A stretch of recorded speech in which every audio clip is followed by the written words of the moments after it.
Well, the thing about language is it's like a plant. It has roots, and most language we hear, the roots are very shallow. But some kinds of language has very deep roots, and also poetry, Chinese poetry especially.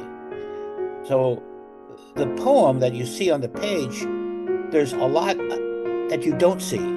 A poem has a lot underneath the words. So as a translator, you have to go there. You have to find that place before it was put into words.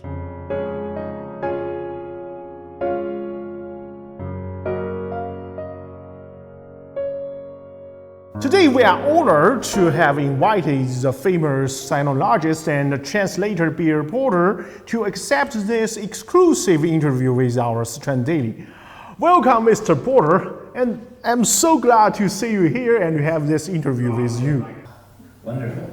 So, we know you have translated many Chinese poetries, and you also have translated like the Tao Te Ching. So, how to translate the meaning from this poetry or from this book to reflect the real soul of the writers? The thing about language is it's like a plant. It has roots. Mm-hmm. And most language we hear, the roots are very shallow. Yes. But some kinds of language has very deep roots. Books like the Buddhist sutras or the Tao Te Ching, and also poetry, Chinese poetry especially. So the poem that you see on the page, there's a lot that you don't see. A poem has a lot underneath the words. So as a translator, you have to go there. You have to find that place before it was put into words. Just like put the roots inside the earth. Yes, like in a long time ago, Zheng Xuan said, 在心为志，法言为师. So whatever is deep in your heart, when it's put into words, that's poetry. Yeah. So poetry is connected with your heart. Just like a bridge. The poem comes from your heart. And so the translator has to go and find that heart. In order to find the poem in my language, I have to harmonize with that heart. I have to put my heart where that heart is. And then I can use some English. Then I can use some English I tell people it's like dancing. I'm dancing with somebody. I'm an English dancer, dancing with somebody who's dancing with Chinese, but that dance is coming from somewhere that I can find a way to dance with it. This means that you not only dance with the poetry, dance with the words, but just dance with the point, dance with the writers, and to find the roots just inside the culture and the civilization like the poet had. Anyway, so that's my idea of translation. I don't know if you ask other people, they have other ideas about translation, but that's what I've discovered. I have later on this year in China, my publisher will be publishing my translations of Han Shan. Yes. And Tao Yuanming, and also Xin Qiji.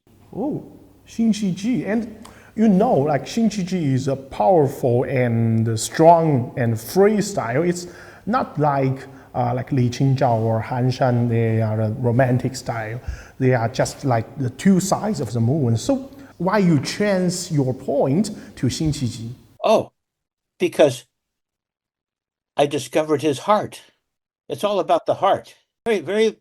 Actually very powerful heart, but one that loves to have fun. He's very humorous. He likes to play around, and he's a musician. That's really important. Even more than other poets of his time, he even wrote essays about musical theory.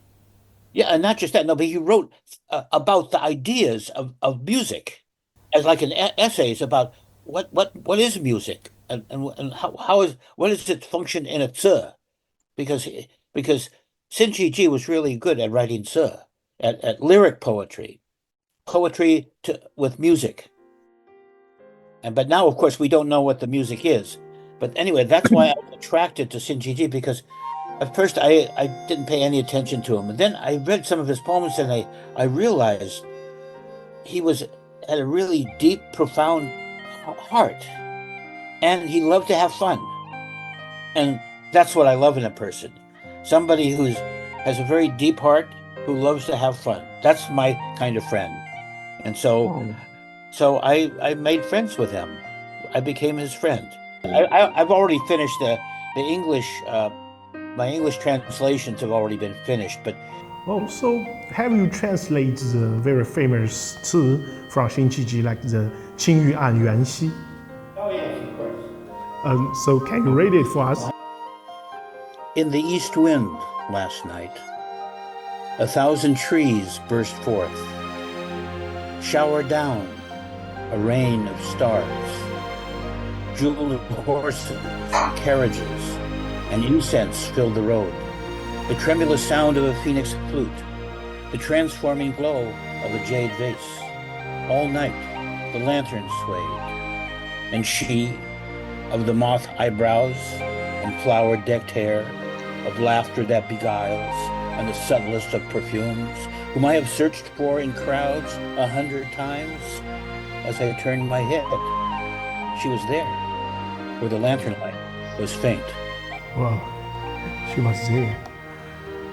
It's so beautiful. I mean, the translation is so beautiful, and its poetry has become a very romantic story. So I have another question. It's about why you are so interested in the hermit group, especially in the ancient Chinese history, and why you will translate the Han Shan's poetry. And in my opinion, it's kind of 缘分, because my name, my Chinese name, Jin Chao, in Chinese, it means the Jin dynasty. And you know, the Jin dynasty is famous about the hermit group. So it's kind of 缘分 that I can have this interview with you. 有缘分. When I was living in the monastery in Taiwan, living in a Buddhist monastery, and the abbot, Wu Ming Fa, he called me into his office, and he gave me a book. He said that he donated some money to help publish the poetry of Han Shan. And so he gave me the poetry, a book of his poems. Just a second, I'll get it out. You can see it's fallen apart. Okay. But but he gave me this book. He said, "Here, maybe you might like this." And I had heard of Han Shan from Jack Kerouac. Gary Snyder had translated some poems of Han Shan. So I said, "Wow, his poems in my hand." So when I was at the monastery, I had a lot of free time, so I started translating them as an exercise. But of course, I was a Buddhist. I'm still a Buddhist, but I was there to study, Fofa. Yeah, and when I read these poems, the Buddha Dharma, the Fofa, is in the poems. And I said, wow, this is great, because nobody in China had ever written poems like this before. It's like the Xiefa, the writing style is Bai Huawen, a vernacular Chinese in the Tang Dynasty. Very clear lines. Even I could understand it.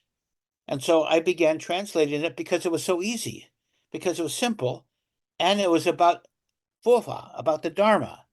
And that's why I was in Taiwan. So that's my yuanfen with Han Shan. The abbot gave me his poems. He said, "Here, Bill, take this book. Maybe you might want to translate some." And so that's what I did. I started translating it, and one book has led to another. And so that's why I keep translating, because I love to do that, because as a translator, I become a friend. Han Shan becomes my teacher and my friend. I have heard that you are writing a book about Sudongpo, right? So when we can see this book? Sichuan Wenyi says that the primary purpose is to publish this in English in America. So that will be the first thing they publish, but naturally they will translate it into Chinese too. But that might take another year or two. So I need at least one more year to finish writing this book, at least one more year. So be patient. Be patient.